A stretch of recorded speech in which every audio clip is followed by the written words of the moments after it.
चुनाव यात्रा powered by Mangaldeep. प्रार्थना की महक प्रार्थना के बाद भी। प्रार्थना की महक प्रार्थना के बाद भी। क्या है गोरखालैंड मूवमेंट? क्या है? 1,50,00,000 के आसपास इंडियन गोरखा कम्युनिटी है। मालिकाना हक की बात है ये। कितनी बड़ी है? कहाँ से कहाँ तक की? थोड़ा बताइए। गोरखालैंड टेरिटोरियल एडमिनिस्ट्रेशन में सुकुना के पास तक ही है इसका। सिक्किम की तरफ देखा जाए तो रम्फू तक, उधर देखा जाए तो कालिम्पोंग तक, भूटान के बॉर्डर तक। सिक्किम नॉर्थ ईस्ट काउंसिल का हिस्सा होते हुए भी ये कम्प्लीटली नॉर्थ ईस्ट के साथ नहीं जुड़ा है। अभी हमको भी तो जाते हैं तो गैंगटोक से बोलता हूँ ना मैं, तो गैंगटोक तो बैंकॉक के पास है ना। गोरखालैंड के मूवमेंट में इन्वॉल्व लोग रहे, उनके हाथ में आर्म्स आए, तो वह कैसे आए उनके हाथ में आर्म्स? 50,000 एक्स आर्मी है हमारे पास। हर चुनाव में, इस बार के चुनाव में भी गोरखालैंड वर्सेस डेवलपमेंट करके चल रहा है उधर। नमस्ते, मेरा नाम सिद्धांत है और ये ललन टॉप है। इस समय मैं और मेरे साथी विजय इस समय गैंगटोक में है, यानी सिक्किम में है। जब हम ये बातचीत कर रहे हैं तो सिक्किम दो वजहों से इम्पॉर्टेंट हो जाता है। नंबर एक, सिक्किम में लोकसभा चुनाव पूरे देश भर के साथ तो हो ही रहे हैं, लेकिन सिक्किम में साथ में विधानसभा चुनाव भी हो रहे हैं। राज्य की 32 सीटों पर 19 अप्रैल को वोट डाले जाएंगे। जब देश में 4 जून को चुनाव के नतीजे आएंगे तो सिक्किम की लोकसभा के चुनाव का नतीजा तो आ ही जाएगा, लेकिन उसके 2 दिन पहले सिक्किम के विधानसभा चुनाव के नतीजे हमारे बीच होंगे। तो जो पार्टियां यहाँ पे लड़ रही हैं, जो पार्टियां आपस में एक दूसरे पर इल्ज़ाम लगा रही हैं, वो सब बातें अपनी जगह हैं, वो हम एक अलग सेपरेट वीडियो में करेंगे। लेकिन जब आप देश के इस हिस्से में आते हैं, क्योंकि हम बागडोगरा हमने लैंड किया और बागडोगरा से हमने ऊपर का सफ़र तय किया, जब आप हम देश के इस हिस्से में आते हैं तो यहाँ के एक बहुत ज्वलंतशील मुद्दे से हमारा सामना होता है, वो है गोरखालैंड मूवमेंट का। गोरखालैंड मूवमेंट एग्जैक्टली सिक्किम से रिलेटेड नहीं है, लेकिन सिक्किम से रिलेटेड भी है। और गोरखालैंड मूवमेंट यानी गोरखा समाज की एक मांग कि उन्हें गोरखालैंड दिया जाए, देश के एक बड़े हिस्से को थोड़ा सा बांट कर। इसके लिए लिटिगेशंस भी आए, इसके लिए लड़ाइयाँ भी हुई, इसके लिए मामला सरकार के पास भी गया, इसके लिए प्रोटेस्ट भी हुए, काउंटर प्रोटेस्ट भी हुए, गिरफ्तारियाँ भी हुई और तमाम तरह के इल्ज़ाम भी लगाए गए। ये मुद्दा है क्या एक्चुअली? इसको हम यहाँ के स्थानीय पत्रकारों से ज़्यादा बेहतर तरीके से समझेंगे, क्योंकि हमारे लिए ये मुद्दा थोड़ा ज़्यादा, हम जो भी पढ़ेंगे हम किताबें पढ़ के पढ़ेंगे, लेकिन स्थानीय पत्रकार और स्थानीय जानकार थोड़ी ज़्यादा जानकारियाँ देंगे जो यहाँ के रहने वाले हैं और उन्होंने इस पूरे शराजे को, पूरे वक्त को ध्यान से देखा हुआ है। सर, हमसे बात करने के लिए बहुत बहुत शुक्रिया। क्या अपना ऑन द रिकॉर्ड अपना नाम बताएंगे आप? मैं प्रवीण खालिंग, पेशे से पत्रकार, और मैं साहित्य भी अभ्यास करता हूँ। अच्छा, आप फ्रीलांस जर्नलिस्ट हैं। प्रवीण खाली ना? प्रवीण खालिंग मतलब how do you spell it? KHALING KHALING and Praveen is okay, ठीक है। सर, ये गोरखालैंड का मुद्दा जैसे जब मैं पूछ रहा हूँ तो मैं उस हिसाब से पूछ रहा हूँ कि यहाँ पे ये और लोगों को समझाना है और ज़्यादा आसान तरीके से समझाना है, ठीक है? क्या है गोरखालैंड मूवमेंट? क्या है, कब से शुरू हुआ? थोड़ी कहानी, बैक स्टोरी बताइए इसकी पहले। गोरखालैंड मूवमेंट से पहले ये जो डिमांड है ये एक फुल्ली कॉन्स्टिट्यूशनल डिमांड है, क्योंकि हमारे संविधान के धारा 1 से 3 तक ये प्रोविज़न है। और ये जो गोरखा कम्युनिटी है, जो नेपाली भाषी गोरखा कम्युनिटी है, ये इंडियन कॉन्स्टिट्यूशन के दायरे में रहकर वो अपना मांग उठा रहे हैं। वो है 1907 साल से ही इनका डिमांड तो चल रहा है, जब इंडिया बना भी नहीं था, भारत बना भी नहीं था। 47 के बाद पूर्ण भारत तो हो गया, उसके इंडिपेंडेंस नहीं मिला था, है ना? हाँ। इंडिपेंडेंस नहीं बना, भारत था पर वो अपना भारत नहीं था, वो ब्रिटिश भारत था। तब से इनका मांग चल रहा है। अभी तो 109 साल से भी ज़्यादा हो गया है ना। तो ये हमेशा चाहते हैं कि बंगाल से अलग की बात आती है, जब बंगाल से अलग होके सेपरेट स्टेट की बात किया करते हैं तो वो नैरेटिव्स इंडिया में वैसा हो गया है कि बंगाल से अलग। पर ये दूसरी तरफ से देखा जाए तो ये है जो इंडियन गोरखा कम्युनिटी है उनकी आइडेंटिटी के लिए भी, और उनके जो अपना जो ज़मीन है उसका ज़मीनी मालिकाना हक के लिए भी ये लोग मांग कर रहे हैं। और क्या है मांग? वो सर मांग बताइए पहले। मांग जो है इंडियन जितने भी कम्युनिटीज़ है, जैसे महाराष्ट्र मराठा के लिए बोलते हैं, बिहारियों के लिए, राजस्थान, ऐसा हर जगह वो भाषागत हिसाब से भी और जातिगत हिसाब राज्य बटे हैं। तो भारत में जो सदियों से रह रहे हैं, गौतम बुद्ध के टाइम से रह रहे हैं, उन कम्युनिटियों के लिए अपना खुद का अपना आइडेंटिटी वाला अपना खुद का मकान, जैसे अभी तो क्या है कि फ्लैट में रह रहे हैं ना ये लोग, खुद का मकान नहीं है। फ्लैट में रहने का मतलब है नीचे वाला भी ऊपर वाला भी दायां बायां सबके सब जमीन का मालिकाना अपने मालिकाना हक की बात है ये। और ये लोग चाहते हैं कि अपना खुद का जो जहाँ पर आप रहे बसर कर रहे हैं वो ज़मीन खुद के नाम पे रजिस्टर हो। अच्छा, कितना बड़ा है गोरखा समाज जो है, गोरखा समुदाय कितना बड़ा है, भाषा उसके बारे में थोड़ा बताइए। ऑल इंडिया में देखा जाए तो अभी सेंसस की सही रिपोर्ट तो नहीं है मेरे हमारे पास, पर कहते हैं कि 1,50,00,000 के आसपास इंडियन गोरखा कम्युनिटी है जो पूर्वोत्तर भारत में और नॉर्थ इंडिया में और सिक्किम में भी, और लगभग सिक्किम में तो 100% लिंगुआ फ्रांका ही नेपाली भाषा है। हाँ, तो वैसे ही दार्जिलिंग और जो प्रस्तावित गोरखालैंड क्षेत्र है, टेरिटोरी जो है, वहाँ का लिंगुआ फ्रांका नेपाली है। तो हर हिसाब से वो इंडिया का एक सशक्त और मजबूत जाति के रूप में भी पहचाना जाता है। तो उनको अपना खुद का आइडेंटिटी मिले, यही उनका मांग रहा है सदियों से। अच्छा, गोरखा मतलब एक मैं इसके टाइमलाइन पे आऊँगा, इसके पहले ये बताइए कि मतलब जो भाषा है उनकी वो कैसी है, क्या है, थोड़ा समझाइए उसके बारे में। भाषा बोल के ही समझाइए अगर आपको आती हो तो। भाषा जो है वो देवनागरी लिपि में लिखा जाता है। और 1992 में भारत के संविधान के 8वें अनुसूची में इसको सूचीकृत भी किया गया है। तो ये हो गया देश का भाषा। तो देश का भाषा बोलने वालों को देश के अंदर देश के संविधान के तहत वो धारा 3, धारा 2 और धारा 1 के तहत उनको जो संवैधानिक अधिकार मिलना चाहिए था वो मिलना जरूरी है। यही उनका डिमांड का वो पैरवी यही है। ठीक है। सन 1947 में देश आज़ाद होता है। उसके लगभग 22 साल बाद सिक्किम भारत को एक पूर्ण रूप से मिलता है। ठीक है। इसके बाद जब हम बात कर रहे हैं गोरखा लैंड की डिमांड की बात कर रहे हैं, इसकी आज़ादी के बाद की टाइमलाइन क्या है? शुरू तो हुआ आज़ादी के बहुत पहले से, आज़ादी के 50 साल पहले लगभग शुरू हुआ ये।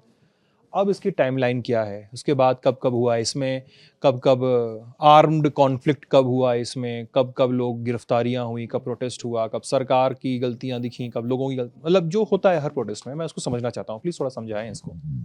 ये 1947 पर एक के बाद ही लगातार रूप में 1951 में जब नए राज्य बनने का एक वो कमीशन आया, उस वक्त भी इनका डिमांड होता रहा। पर उसमें एक ट्रांजिशनल फेज जैसे मान सकते हैं 1947 से 70s की दशक तक, और उसके बाद 80s से सब जब शुरू हुआ, फिर वो सुभाष घिसिंग करके एक लीडर का वहाँ जन्म हुआ। तो वो 1986 में आर्म्स रेवोल्यूशन की तरह, पर वो मैं रेवोल्यूशन और वो मिलिटेंसी नहीं कह सकता उसको, क्योंकि वो लोगों के बीच कॉन्फ्लिक्ट था और एक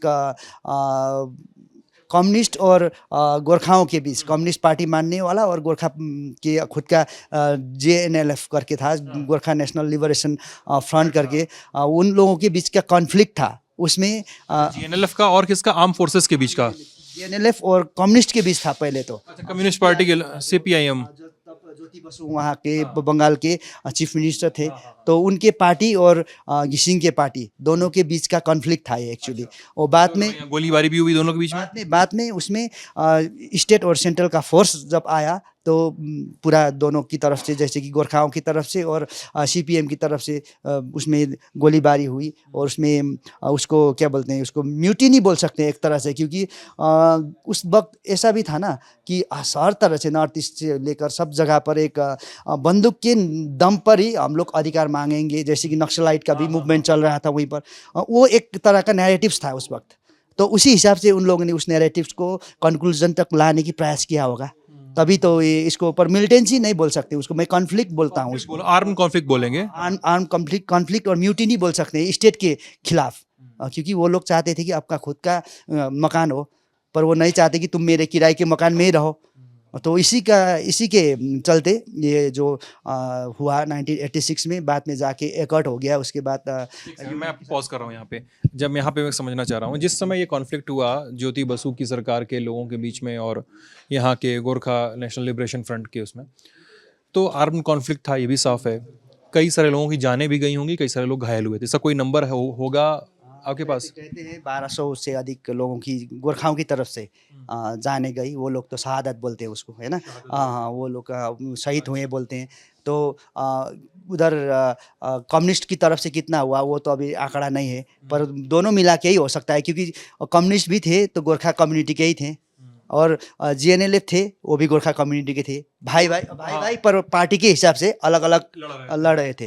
तो जब इसमें एक कई खबरें में पढ़ रहा था कि जब गोरखा लैंड का मूवमेंट शुरू हुआ था और जब ये ऑन कॉन्फ्लिक्ट हुआ, जब उसमें स्टेट और सेंटर की फोर्सेस आई, तो कई बार सेंटर और स्टेट की फोर्सेस में बायसनेस भी देखने को मिली थी उस पूरे कि सेंटर की फोर्सेस और जो फोर्सेस उस समय आई थी उस लड़ाई में, उनमें उनके अपने बायसेस थे, वो कभी एक साइड की तरफ से खड़ी हुई होती दिखती थी। ऐसा कोई रिपोर्ट में या ऐसा कोई ऑब्जर्वेशन आप लोग का रहा है उस समय? उतना वो ऑन रिकॉर्ड तो नहीं है ये, पर बाद में ऐसा वो एक नैरेटिव्स हो गया था कि उसमें सिर्फ सीआरपीएफ की बात होती थी, क्योंकि वो सेंट्रल फोर्सेस है सीआरपीएफ। तो बंगाल पुलिस का नेतृत्व तो अभी उसमें दार्जिलिंग का एसपी थे तब, आर के हंडा करके आईपीएस थे, वो कर रहे थे। वो बाद में जाके वो सिक्किम कैडर पे आके वो यहाँ पे डीजीपी भी हुए, और तब वो आर के हंडा जो थे वो उसका पूरा लीडर वही थे, उसका जो फोर्स का लीड वही करते थे। तो उसमें बंगाल पुलिस का उतना नैरेशन वहाँ पर दिखाई नहीं देता है, पर सीआरपीएफ का नैरेशन हर तरह से, क्योंकि घरों में सीआरपी घुस गया, लोगों को धरपकड़ के लिए सीआरपी ही आए थे। वो झाड़ू रेड करके एक बोलते थे, झाड़ू की तरह वो जैसे सफाई करते ना झाड़ू लगा के, वैसे ही हर किसी को उठा के ले जाते थे, तो यातना देते थे, ऐसा उसमें नैरेटिव्स है। पर वो थे विद्रोही की तरफ जो एक्टिविटी होते थे, क्योंकि सीपीएम की तरफ वो रेट नहीं मारते थे, वो मारते थे तो जीएनएलएफ के घरों में ही मारते थे। तो उसमें बायसनेस तो 100% दिखा ना, क्योंकि सीपीएम भी उसका विरोध कर रहा है, आंदोलन में है, वो भी बंदूक लेके आगे निकला है, तो जीएनएलएफ भी बंदूक लेके निकला है, पर वो पकड़ते थे जीएनएलएफ वालों को, तो उसमें सीधा सीधा बायसनेस तो अभी भी दिख रहे हैं ना, वो था। अच्छा, एक चीज़ बताइए, अब हम बात कर रहे हैं, इसके आगे की बात करते हैं। और बात ये सही है कि कई सारे लोग अपने हिसाब से राज्य में अपने राज्य की और अपने अलग अलग रिजर्वेशंस की डिमांड कर सकते हैं, ये संविधान अधिकार देता है। इसी अधिकार के तहत मराठा आरक्षण का मुद्दा महाराष्ट्र में उठाया जाता है। इसी आधार पे कई राज्य ये डिमांड करते हैं कि उनको बांटा जाए। नॉर्थ ईस्ट में अगर आप मणिपुर की बात करें तो वहाँ मैतेई कुकी समुदाय तो अलग हो ही गए कि हम ये अपना अपना राज्य दे दिया जाए, ये हो चुका है। तो ये भी डिमांड कहीं से गलत नहीं है, लेकिन अभी जिस हम डिमांड की बात कर रहे हैं कि ये मूवमेंट, ये आंदोलन अभी भी चल रहा है, एज वी आर टॉकिंग, ये अभी भी चल रहा है। 125 साल होने जा रहे हैं इस मूवमेंट को, अभी भी चल रहा है। इसके बाद क्या हुआ जब गोलीबारी हुई और वो सब शांत हुआ, उसके बाद क्या हुआ, उसके बाद की क्या स्थिति थी?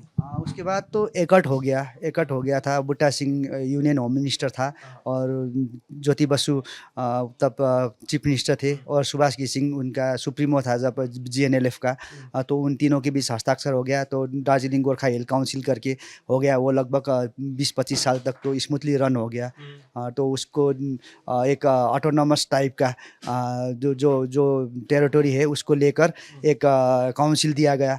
तो उसमें आइडेंटिटी की बात तो नहीं थी, पर उसमें ये तो जरूर था कि गोरखा शब्द एक लगाया गया था, गोरखा हिल काउंसिल करके, दार्जिलिंग डीजीएचसी करके, दार्जिलिंग गोरखा हिल काउंसिल, ट्रैवल काउंसिल वगैरह होता है उस तरह का बनाएगा। पर उसमें उनका मोटिव था सिर्फ डेवलपमेंट करना, जैसे कि सड़कें बनाना, बिजली लाना, पानी लाना, वही काम था। पर मूल मुद्दा जो था ज्यों का त्यों था, गवर्नेंस नहीं था उनके हाथ में। गवर्नेंस था उसका, जो लोकल ऑटोनॉमी टाइप का गवर्नेंस था। उसमें सुभाष घी सिंह चीफ थे, उसका तो चेयरमैन थे। तो बाकी काउंसिलर करके उनका, जैसे कि एमएलए टाइप का वो होता है, काउंसिलर थे, तो वो थे। पर वो जो मेन मुद्दा है, वो गोरखाओं का अपना खुद का राज्य हो, वो तो ज्यों का त्यों ही रहा, जिसके चलते 2007 में दूसरा कॉन्फ्लिक्ट हो गया, दूसरा पार्टी आ गया। क्या हुआ 2007 में, बताइए उसकी कहानी बताइए थोड़ा। 2007 में ये हुआ कि उनका ये लेफ्टिनेंट बोल सकते हैं, उसका दूसरे नंबर का लीडर थे बिमल गुरुंग करके, वो खुद सुभाष घी सिंह के अगेंस्ट में आ गए। तो अपना फैक्शन अलग किया, गोरखा जनमुक्ति मोर्चा बनाया। उसके बाद थोड़ा वो कॉन्फ्लिक्ट तो हुआ उस वक्त, फिर स्टेट के साथ भी था और इधर घी सिंह के तरफ के साथ भी था। वो तीन तरह से हो गया उस बार। पहले हुआ था 86 में हुआ था सीपीएम और जीएनएलएफ के बीच, अब हो गया जीएनएलएफ और सीपीएम और जीजेएम, वो तीनों के बीच हो गया। उसके बाद वो घी सिंह को वहाँ से नॉकआउट कर दिया गया, उसको हटा दिया गया। और उसके बाद फिर एक आउट हो गया दूसरा, और एक और में हो गया GTA करके, उसमें गोरखा से शब्द को गोरखालैंड बना दिया गया उसमें। गोरखालैंड टेरिटोरियल एडमिनिस्ट्रेशन GTA बना दिया गया, पर वो रियल मांग वही था, बस शब्दों का खेला चल रहा था, पर रियल मांग जो सेपरेट स्टेट उसका डिमांड फिर अभी भी जारी है।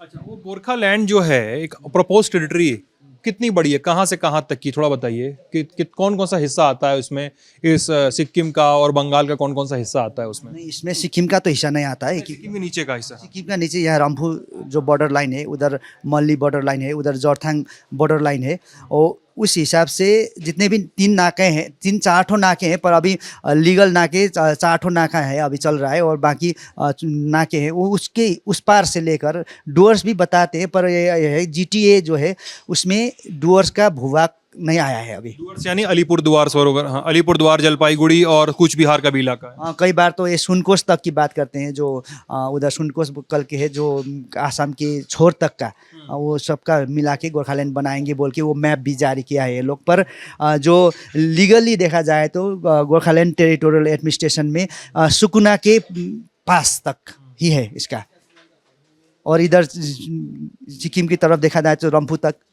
उधर देखा जाए तो कालिम्पोंग तक, भूटान के बॉर्डर तक, और इसमें 3 सब डिवीज़न है उसमें, जैसे कि अभी तो दो डिस्ट्रिक्ट हो गया, कालिम्पोंग और दार्जिलिंग है, और उसमें पूरा सिलगढ़ी तक भी नहीं आया है ये, तो अभी जो एडमिनिस्ट्रेशन चल रहा है, तो हर बार ये छोटी हो रहा है टेरिटोरी, पर इसका रियल डिमांड के हिसाब से देखा जाए तो फिर जो इन लोगों ने मैप जारी किया है उस हिसाब से देखा जाए तो वो डुअर्स तक का है।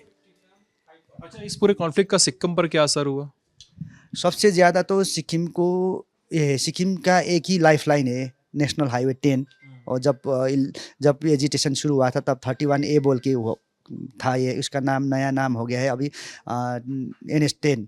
तो ये एजिटेशन जब भी होता है तो NH10 में भी इसका असर पड़ता है, जैसे कि बंद कॉल कर दिया तो कभी अभी मूवमेंट बंद हो गया, अभी तो थोड़ा आर्मी और सिक्किम को गाड़ी को छोड़ने की बात होती है, अभी थोड़ा अंडरस्टैंडिंग से चल रहा है अभी ना, नहीं तो 86 में और 2007 में 2012-13 में भी हुआ, तब इतना भयानक सिचुएशन था कि अब सिक्किम तो कट ऑफ हो जाएगा ना, लैंडलॉक स्टेट है ये।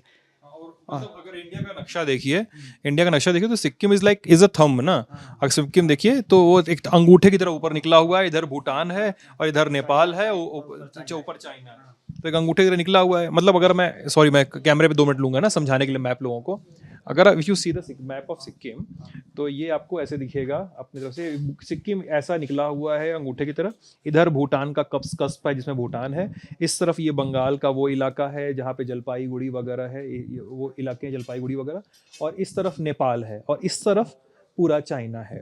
तो अगर यहाँ पर अगर इस अंगूठे को इतना काट दें तो एक हिस्सा पूरा अलग हो जाता है, वो मूवमेंट रुक जाता है उस इलाके में।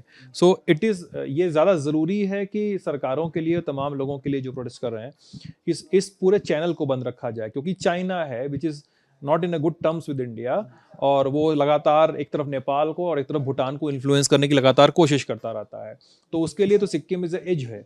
हाँ जी, तो वो कट जाता है तो वो बंद हो जाता है यहाँ के लोगों के लिए। हाँ, ये और 3 इंटरनेशनल बाउंड्रीज तो है ही।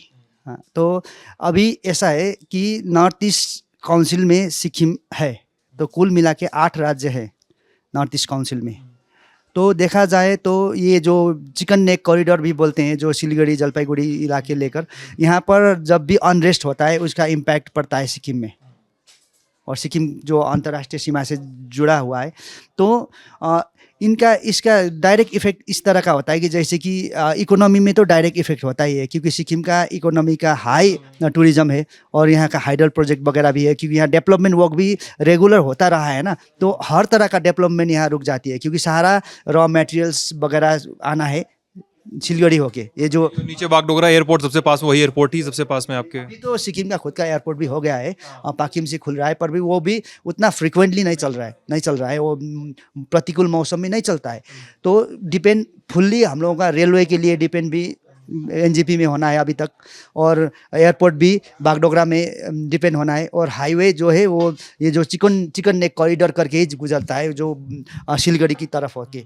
तो इसमें भारत सरकार को ये ज़रूर देखना चाहिए कि ये जो चिकन नेक कॉरिडोर को एक तरह से सेफ रखा जाए, और किसी तरह से एक ऑटोनॉमी या कोई हिसाब से इसको, जो गोरखाओं का डिमांड भी तो हमेशा से चलता आ रहा है और हर बार वो परमानेंट पॉलिटिकल सॉल्यूशन की बात भी होती रहे, तो ये अभी तक नॉर्थ ईस्ट का हिस्सा नहीं हो पाया है। जैसे कि सिक्किम हो गया है, वो होते हुए भी, सिक्किम नॉर्थ ईस्ट काउंसिल का हिस्सा होते हुए भी ये कम्प्लीटली नॉर्थ ईस्ट के साथ नहीं जुड़ा है, क्योंकि नॉर्थ ईस्ट पहुँचने से पहले इसको बंगाल पहुँचना पड़ता है। हाँ, तो एक आइडिया इसमें पनप सकता है कि ये जो नॉर्थ बंगाल का हिस्सा है उसको एक सेपरेट एडमिनिस्ट्रेटिव सेटअप के तहत नॉर्थ ईस्ट काउंसिल में रखा जाए, जो कि वहाँ के राजवंशियों का भी है, कुछ बिहार के इलाके के। हाँ, ये कामतापुनियों का भी है। तो इसको इस हिसाब से रखा जाए तो ये सिक्किम और जो दार्जिलिंग के लोगों की जो देशभक्ति का, जो नॉर्थ ईस्ट में तो देशभक्ति की प्रशंकाएँ उठते रहते हैं ना कभी कभी। हाँ, मिलिटेंट भी है वहाँ, आर्म्स रेवोल्यूशन भी चलता रहता है, पर सिक्किम दार्जिलिंग का इंडिया के प्रति लॉयल्टी को शंका करने की जगह नहीं है। आप जो कह रहे हैं कि लॉयल्टी पे सवाल उठता है, वो लॉयल्टी पे ही सवाल नहीं उठता है। नॉर्थ ईस्ट के इस इलाके के लोग बहुत सारा रेसिज्म भी फेस करते हैं रेस्ट ऑफ द इंडिया में, ये भी रिपोर्ट्स आती हैं। वो नॉर्थ ईस्ट के साथ साथ हम भी तो फेस करते हैं, नॉर्थ ईस्ट दार्जिलिंग के लोग भी करते हैं, गोरखा लोगों को भी वो रेसिज्म का हिसाब से ही देखा जाता है। इसलिए भी वो चाहते हैं कि अपना खुद का स्टेट होगा तो वो बताएगा कि तुम कहाँ से हो, नेपाल से हो या चाइना से हो, नहीं बोल पाएगा, क्योंकि बोल पाएगा कि तो मैं गोरखालैंड से हूँ या फलना स्टेट से हूँ, है ना। अभी हमको भी तो जाते हैं तो गैंगटोक से बोलता हूँ ना मैं, तो गैंगटोक तो बैंकॉक के पास है ना, टर्मिनोलॉजी के हिसाब से वही सोचता है, बैंकॉक के पास है ना। बैंकॉक कहाँ पे है? बैंकॉक जो टर्मिनोलॉजी है वो सेम जैसा दिखता है। उसकी ये ऐसे लोग पढ़े लिखे नहीं होते हैं, और हम लोगों का जो चेहरा भी है तो, और वो रेशियल प्रोफाइलिंग करते हैं वो लोगों की। तो इस तरह इस हिसाब से भी देखा जाए तो इंडिया को जब ये एरिया जो कंप्लीट 8 स्टेट है अभी जो नॉर्थ ईस्ट का, उसमें एक और स्टेट जोड़ के 9 स्टेट का एक north east composite north east council बनाया जाए, तो इसका इम्पैक्ट मेरे को लगता है कि सिक्किम और दार्जिलिंग का जो लॉयल्टी है देश के प्रति और पीसफुल नेचर का जो है वो ऑब्वियसली नॉर्थ ईस्ट पर रिफ्लेक्ट करेगा, जिसका इम्पैक्ट हो सकता है। एक चीज़ बताइए, मैं इस बातचीत को कंक्लूड करने वाला हूँ।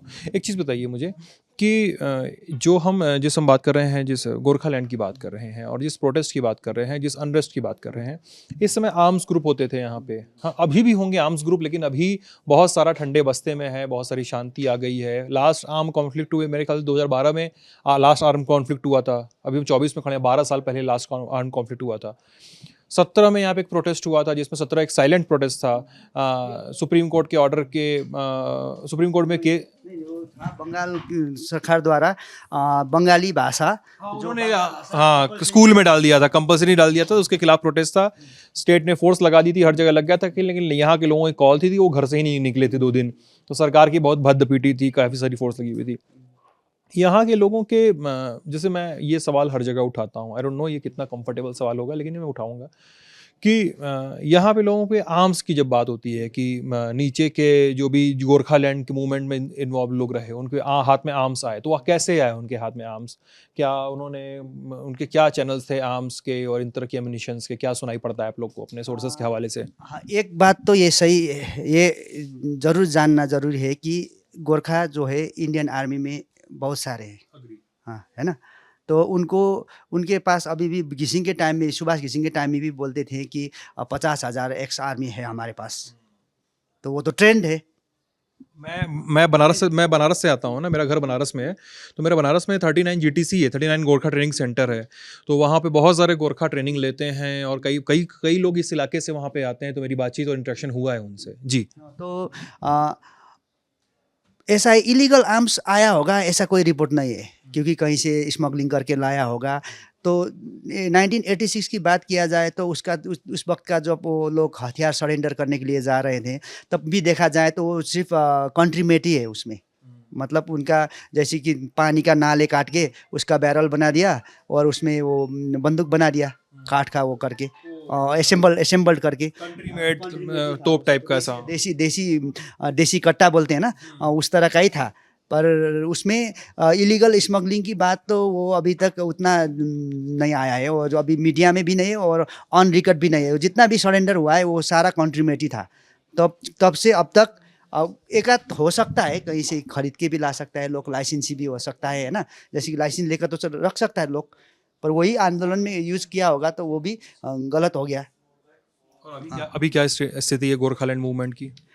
अभी भी हर चुनाव में, इस बार के चुनाव में भी गोरखालैंड वर्सेस डेवलपमेंट करके चल रहा है उधर। राजू बिष्ट गोरखालैंड के लिए आवाज़ बुलंद करेंगे, परमानेंट पॉलिटिकल सॉल्यूशन के लिए मोदी जी भी कुछ दावा करके गए हैं, अभी होने ही वाला है बोल के सिलगुड़ी में सारी सरकार करके जाती होगी दावा इस तरह का। वो अभी भी ज्यों का त्यों है। जो 1907 में जो अपना खुद का ऑटोनॉमी का बात उठा था, उसको बाद में जाके गोरखालैंड का नाम दिया गया और बाद में कई सारे एग्रीमेंट्स हुए। तो अभी तक भी वो जो मुद्दा है वो ज्यों का त्यों है, और अभी भी हर चुनाव में वो उठता है। और 17 के आंदोलन में वही उठा था कि भाषा का तो बस उसमें एक तुक था, बस उसको क्या बोलते हैं, फायर में जो, जैसे कि वो फायर छुपा हुआ था, बस उसको भड़का दिया गया था, तो गोरखालैंड बन के निकल गया था वो भाषा के नाम पर। और उसके बाद तो 500 से अधिक जो एक्टिविस्ट थे वो अंडरग्राउंड हुए थे नेता के साथ। नो, उसके बाद 2022-23 में वो फिर ओवरग्राउंड हो गया। अभी वो वही फिर अभी जो स्टेट के साथ मिलके अपने ओवरग्राउंड हो क्या सिविल लाइफ जी रहे हैं, वही अब फिर गोरखालैंड के नाम पर अभी वोट मांग रहे हैं।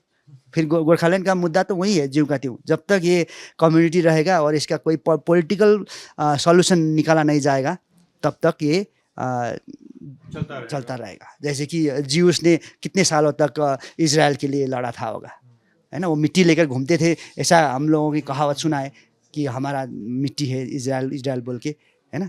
बाद में जाके उनको अपना देश मिला। वैसा ही ये विदिन कॉन्स्टिट्यूशन ये लोग खुद का अपना घर चाहते हैं। तो हम लोग हमेशा सिक्किम की तरफ से उन लोगों को सिंपैथी भी रखते हैं और बेस्ट विशेष हमेशा ही रहता है, क्योंकि हर बार जब भी ये कॉन्फ्लिक्ट होता है तो सिक्किम उसमें पिस जाता है ना, कहीं ना कहीं से घुन बन जाता है, कहीं ना कहीं से वो और कहीं ना कहीं से वो दो सांडों की वो होता है, तब लड़ाई होते है तो उसमें एक बछड़ा भी पिस जाता है। पर सिक्किम चाहती है कि उनका ये लड़ाई खत्म हो और उनका अपना आइडेंटिटी हो, और वो देश को जितना सम्मान से वो देखते हैं वैसा ही देश भी उनको सम्मान से देखे, तो ये अच्छा रहेगा। तो कम से कम नॉर्थ ईस्ट में शांति बहाल होगी।